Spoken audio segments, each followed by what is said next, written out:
আসসালামু আলাইকুম দর্শক, এই মুহূর্তে আমি আছি অমর ২১শে বইমেলা ২০২৫-এর মেলা প্রাঙ্গণে বাতিগড় প্রকাশনী স্টলের সামনে।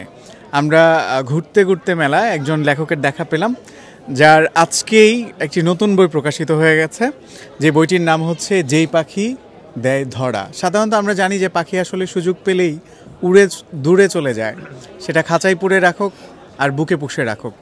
তো চমৎকার একটা বই হাতে লেখকের সামনে আমরা দাঁড়িয়ে আছি, কথা বলবো এই চমৎকার বইটির লেখক জুবায়ের ইবনে কামালের সাথে।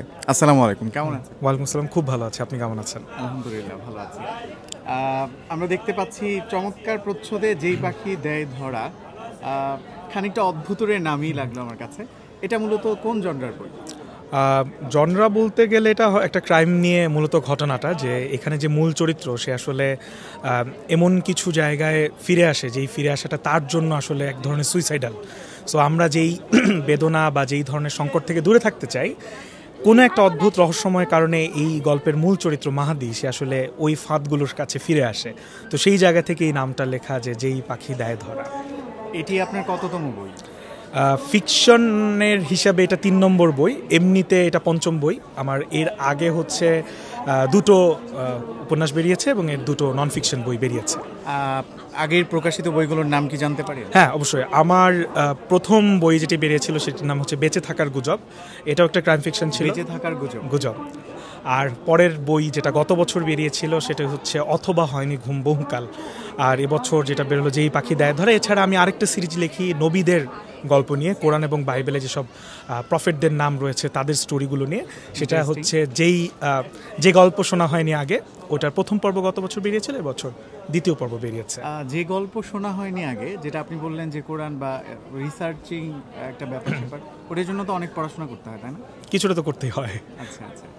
তো এই যে এতগুলো জনরা আপনি লিখছেন, মানে নিজের স্বাচ্ছন্দ্যের জনরা কোনটা, যে এটাতে লিখতে আমার ভালো লাগে? না, এটা একটু বলা কঠিন এই কারণে যে প্রতিবারই যখন নতুন কিছুর সঙ্গে পরিচিত হওয়া হয় মনে হয় যে এটার জন্যই আমি লেখালেখি শুরু করেছিলাম, কিন্তু পরবর্তীতে যখন জানাটা আরও বাড়ে তখন মনে হয় যে হয়তো বা এটার জন্য। সো ঠিক এক্স্যাক্টলি কোনটার লিখতে ভালো লাগে বলা কঠিন, তবে অবশ্যই ফিকশনের প্রতি আগ্রহ বেশি, মূল যেটা লিটারারি বিষয় বা সাহিত্য সেটার প্রতি আগ্রহ বেশি। এই জন্য যে গল্প শোনা হয়নি আগেও আসলে সাহিত্যের অলংকরণ সেটার মধ্যে আছে। লেখক হিসাবে অনেক প্রাপ্তির মধ্যে পাঠকের ভালোবাসা এবং পাঠকের ফিডব্যাক পাওয়াটা মনে হয় যে সবচেয়ে বড় প্রাপ্তি। অবশ্যই অবশ্যই। তো এই পর্যন্ত আপনার স্মৃতিতে জমে আছে এরকম কোন একটা স্মৃতিময় পাঠকের অভিব্যক্তি যদি আমাদের সাথে শেয়ার করেন?